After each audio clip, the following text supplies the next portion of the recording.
नमस्कार, स्वागत आहे तुमचं मोरे ताईंच्या रेसिपी या YouTube चॅनल मध्ये।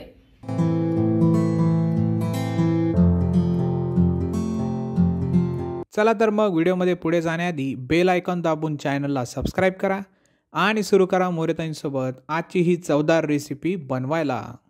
नमस्कार मंडळी, आज आपण गव्हाच्या कुरडया कशा करतात आणि कसं भिजवतात ते मी दाखवणार आहे तुम्हाला।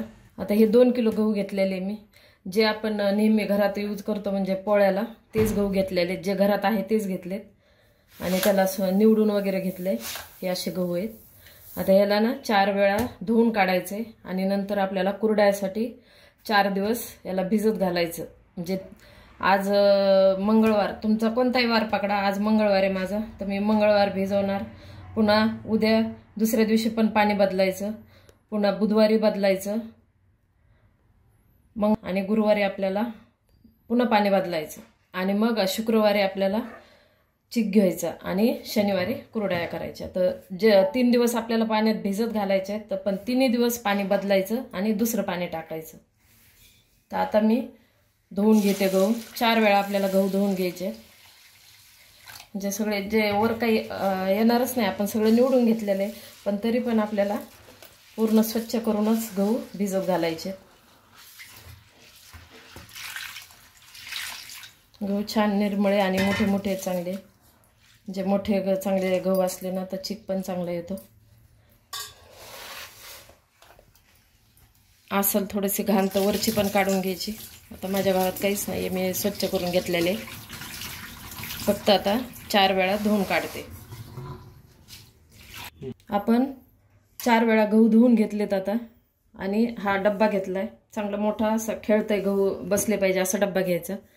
आता ह्या गव्हामध्ये पाणी टाकून घेते।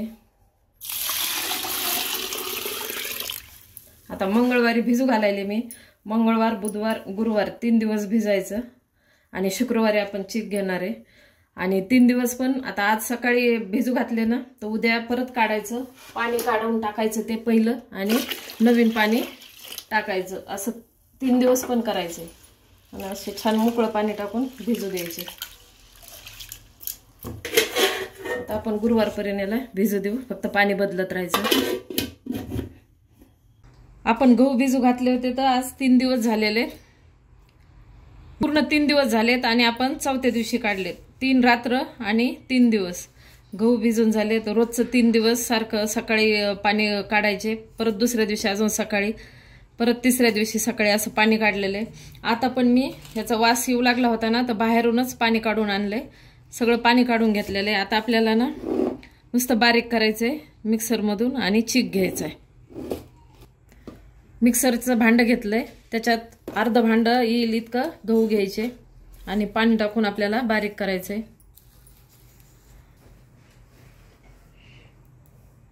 हे पहा गहू चांगले भिजलेले आहेत, हे पहा चांगला चिक पडणार आहे। हे असा गहू चांगला फुगलाय आणि मस्त भिजलेले आहेत गहू। आता आपण बारीक करून घेऊ। गहू घेतलेत, आपण आता पाणी टाकून घेऊ। मी घेतले गहू, आपण बारीक करून घेऊ। आता हाताला पण मी तेल लावून घेतले।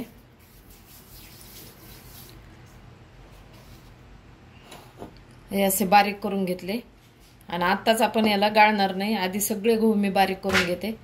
तर आता दुसऱ्या पातेल्यामध्ये होते ते।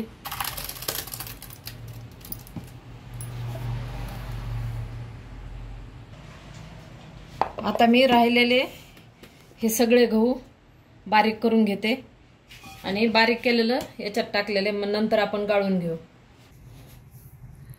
हे आपण गव्हाला बारीक करून घेतले आणि मिक्सरचं भांडं बी सोडून घेतलं। शेवटी काय केलं, हे चिकट असतं ना, थोडंसं मीठ लावून घेतलं तर भांडं एकदम स्वच्छ झाले। आता हाताला आपण तेल लावलंय आणि आपल्याला ह्या चाळणीत टाकायचंय ना, तर चाळणीला सुद्धा तेल लावलं आणि थोडंसं मीठ पण टाकलं। आता आपण डब्यावर चाळणी ठेवणार आहे। आता या डब्यावर ही चाळणी ठेवली, याला तेल लावलंय, कारण हे चिटकून बसतं ना, तर मग तेलामुळे पटकन निघते धुतल्यानंतर। आणि तुम्ही वरवर बारीक केले गहू की लगेच चाळायला पण जमते, पण मी एकदम करून ठेवले. आता चाळणीमध्ये टाकते.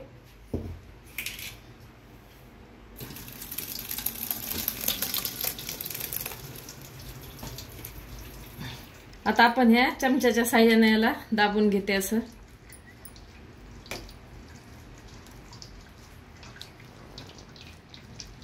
तुम्हाला जेवढे भांडे लागतील का ह्याला, तर पूर्ण भांड्याला तेल लावायचं. जे जे भांडे लागेल त्याला. मी चमच्याला पण तेल लावून घेतलंय, चाळणीला लावलं. आता हे ताट पण घेतले मी काढण्यासाठी, याला पण तेल लावून घेतलं. आता हे चाळणीतलं आपण ताटामध्ये काढून घेऊ. हे असं खाली पडलायची. परत आपण अजून एकदा गाळणार आहे त्याला. आता हे राहिलेलं सगळं मी असेच गाळून घेते चाळणीत. हे राहिलेलं मी आता चाळणीतून गाळून घेते. परत नंतर गाळल्यावर परत दाखवते. आता आपण हे सगळं गाळून घेतलेलं आहे आणि हे जे वरचं चोथा आहे का गव्हाचं ते इकडं टाकलेलं आहे. आता याच्यामध्ये थोडंसं पाणी हे टाकून आपल्याला हाताने थोडं चोळून घ्यायचंय. परत एकदा गाळून घ्यायचंय. गाळलेलं हे डब्यामध्ये.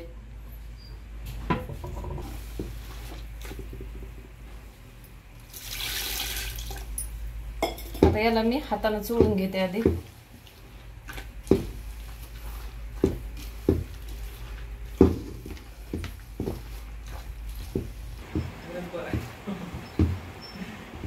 आता आपण याला चोळून घेतलंय. तर दोन्ही हाताने याला पूर्ण पिळून आपल्याला बाजूला ठेवायचं आणि मग हे परत गाळून घ्यायचंय.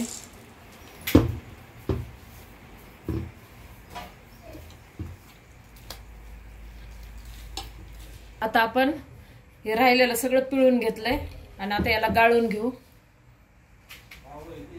गाळून घेते आता.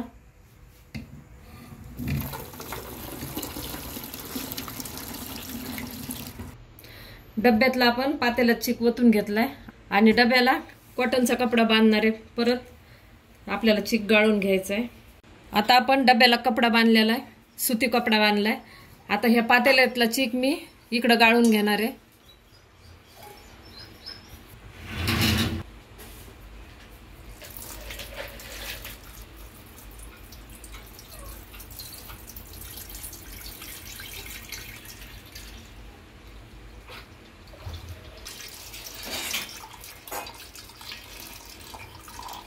करेल हे राहिलेला चिक मी आता असंच गाळून घेते. हे असं चमच्यानं नाही तर हातानं हलवत राहायचं आणि वरून चिक आपल्याला टाकायचं, म्हणजे मग खाली डब्यात व्यवस्थित गळतो.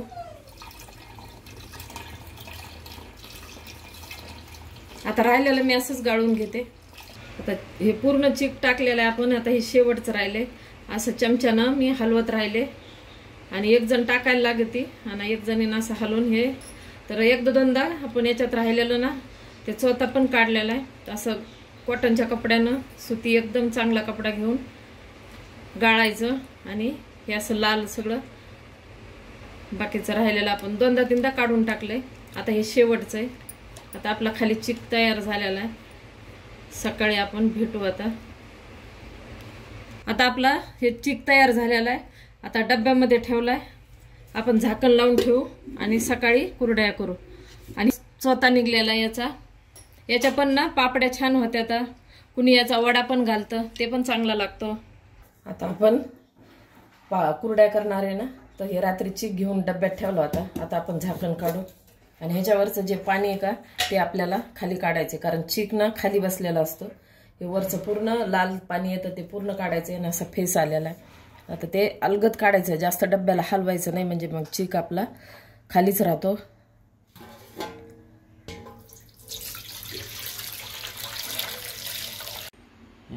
हे असं आपण चिकावरचं पाणी पूर्ण काढून घेतलंय, लाल जे आलेलं. आता खाली चिक राहिलेला आहे.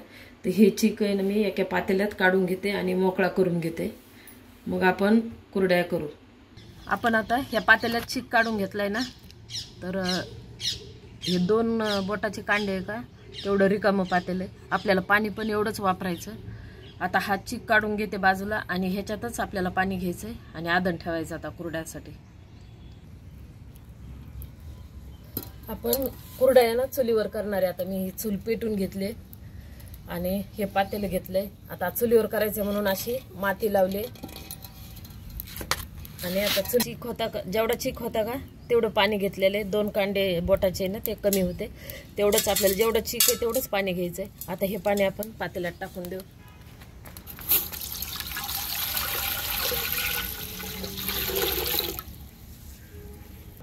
आपण हे मीठ टाकून घेऊ. आता थोडंसं वाळवणीच्या पदार्थाला मीठ थोडं कमीच पाहिजे, कारण आता जास्त दिसतंय वाळल्यावर ना कमी होते, म्हणजे खरट होऊ नये. थोडं कमी असलेलं बरं. मीठ टाकून घेतलं. आता आपण याला उकळी आणू आणि नंतर मग आपण कुरडयाचं चीक टाकून हाटू. आता ताट झाकून ठेवले, आपण उकळी आणू मग हाट.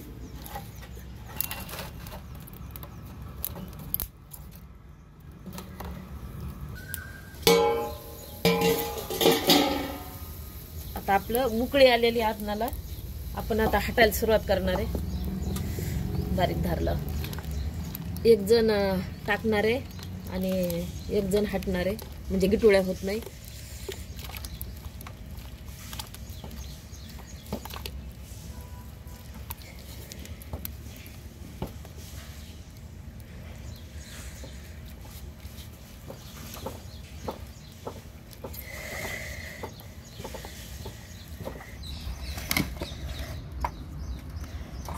आपलं आता हटून झालेलं आहे.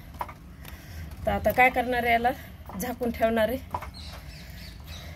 आणि थोडं शिजू देऊ आपण. आता हे बाजूचं सगळं पुसून घेते आणि मग याला शिजू देऊ. आता हे बाजूचं सगळं काढून घेतलंय आणि थोडा पाण्याचा हात घेऊन आता चीक असं एकदम आपण दाबून घेतला आणि झाकण ठेवू, कारण हटताना ना जास्त बोलता नाही आलं, हटायला खूप बळ लागत आहे. आता कमी एकदम जाळ कमी केलेला आहे. आता आपण ताट झाकून ठेवू. आता आपण झाकण ठेवलंय आणि कमी एकदम आरावर आपण ह्याला शिजू देणार आहे, अजिबात जाळ नाही. आता चीक आपला शिजलेला आहे. आता आपण आता लगेच कुरडयाला सुरुवात करणार आहे. आपण आता हा सूर्या घेतलाय, याला छोटीवाली प्लेट लावलेली आहे आणि आता आपण याला थोडंसं आतून ना तेल लावलंय, दुसऱ्या वरच्याला पण तेल लावलंय. तर आता हा चीक आहे का भरून घेते.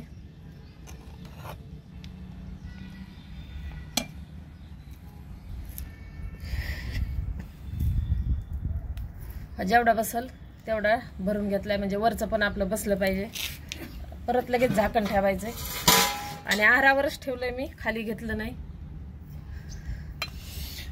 आणि तिकडे आपण कपडा अंतरून ठेवलाय, कपडा अंतरलाय. आता आपण कुरडया गारायला सुरुवात करू.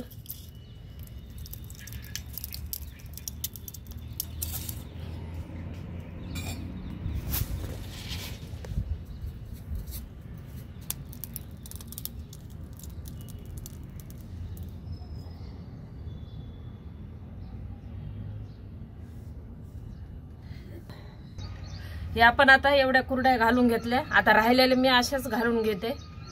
अशा प्रकारे आता कुरड्या करून झालेल्या. आता याला आपण वाळून घेऊ आणि नंतर भेटू मग. अशा प्रकारे आपल्या गव्हाच्या कुरड्या तयार आहे. आता आपण अक्षय तृतीयाला रसासोबत तळून आस्वाद घेऊ. अशा पद्धतीने तुम्ही नक्की एकदा ट्राय करा आणि मला कमेंटमध्ये कळवा. तुम्हाला हा व्हिडिओ आवडला असेल तर लाईक करा आणि अशाच प्रकारच्या चवदार आणि चमचमीत रेसिपीसाठी सबस्क्राईब करा आणि कमेंटमध्ये कळवा तुम्हाला कोणत्या रेसिपीज बघायला आवडतील. पुन्हा भेटूया एका नवीन रेसिपीसह एका नवीन व्हिडिओमध्ये. धन्यवाद.